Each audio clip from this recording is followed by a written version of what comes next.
তো আবার আমরা চলে আসলাম একটা নতুন বলতে পারবো না, কিন্তু সেকেন্ড পার্ট 2 নিয়ে।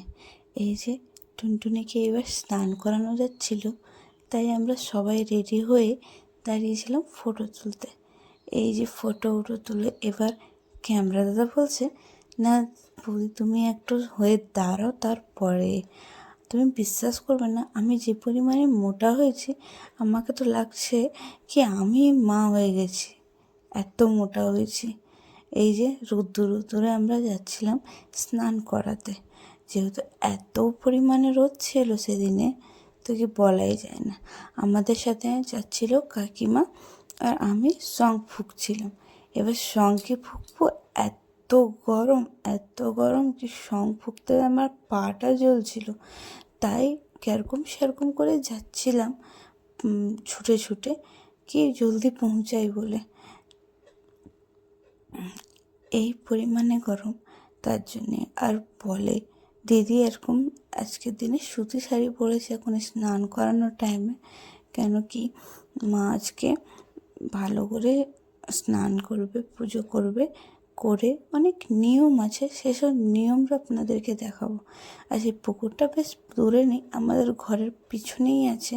তাই এই পুকুরতেই এসে গেলাম, যেহেতু এইবারে অনেক ধুমধাম করা হয়নি, তার জন্য। আচ্ছা, আপনাদেরকে তো বলতেই ভুলে গেলাম কিসের জন্যে।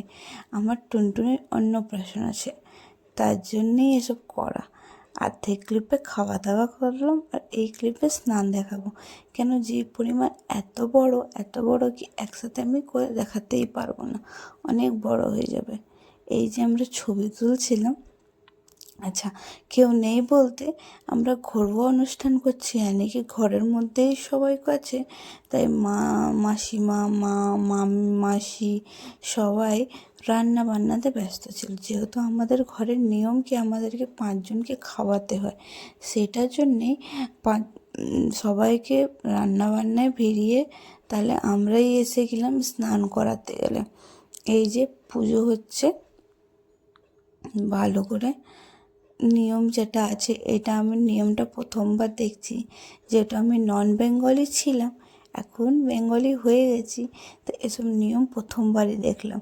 কেন পরের বেলায় আমি তো ছিলাম না, পরের বেলায় আমার তো এই 1 বছর হলো বিয়ের, তো পরেরটা আমি বেশ ভালো করে দেখতে পারিনি।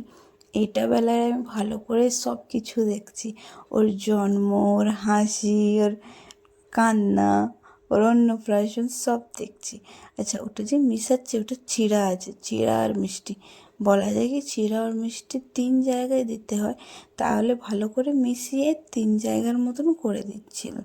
এই যে ভালো করে মিশিয়ে 3 জায়গায় করে দিল আর দিয়ে দিল।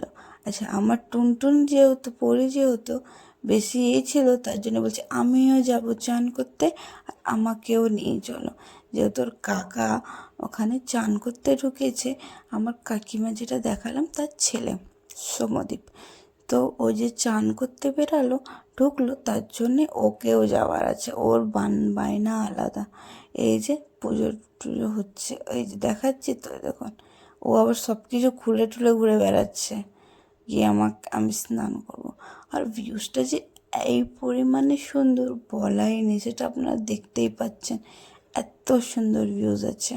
এই যে বেচারা গরমে হিসি খাচ্ছিল, আর এই যে ওকে এবার ছবি তোলা হচ্ছে। বেশি কিছু করা হয়নি, যেহেতু বড়টার বেলায় অনেক কিছু করা হয়েছিল, তো ছোটোটার বেলায় অত কিছু দিদি আগের থেকে বলেছিল করব না, কিন্তু আচানক প্ল্যান হয়ে গেল 7টার সময় কি না একটু তো করা যাক, কেন বড় হলে একবার বলবে কি মা দিদির তো ছবি টবি সব আছে, আমার তো যেহেতু নেই, তার জন্যে দিদি ভালো করে ওরও একটু হাসি খুশিতে করতে লাগলো।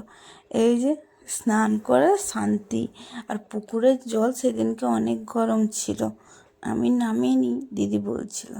এই যে ওকে সব মুখের সামনে আসার জন্য কেউ ছবি দেখাচ্ছে, কেউ দেখাচ্ছে, কেউ লাল কাপড় দেখাচ্ছে, তো কেউ টুপি দেখাচ্ছে, আর ও নিজের পায়ে নিয়ে ব্যস্ত আছে। সব কিছু করে এবার আমরা বাড়ি ফিরছিলাম। আচ্ছা, আঁচলটা যেহেতু মায়ের আঁচল এরকম নিচে হয়ে যাবে, আর ভালো করে আর ঘরটা মাথায় থাকে, এই যে আমার পুজোর থালায় বেশ অনেক কিছু ছিল, সব কিছু শেষ হয়ে গেছে। এবারে ঘরটা নিয়ে সোজা আমাদের ঘরের ঠাকুরের কাছে গিয়ে রাখবে। এত পরিমাণে গরম ছিল কি সহ্যই করতে পারছিলাম না, এতই গরম। এই যে বাবা, এতই পরিমাণে গরম ছিল। এই যে রাখা হয়েছে।